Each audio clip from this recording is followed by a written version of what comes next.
Welcome to our video on Minecraft secret commands you didn't know. Today, we will uncover some incredible commands that will elevate your gameplay. First up is this /summon command.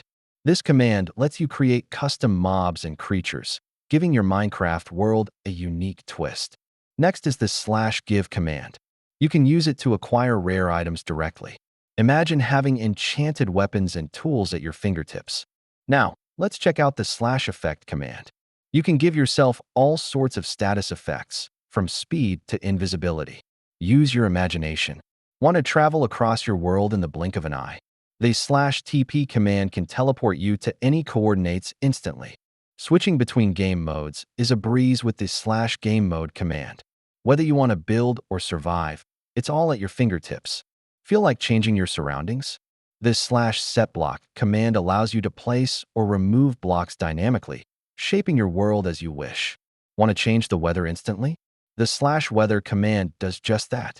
Turn your sunny day into a storm or vice versa. Lastly, you can adjust the game's difficulty on the fly with this /difficulty command.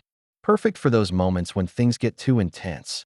These secret commands open up a world of possibilities. We encourage you to experiment with them in your own games.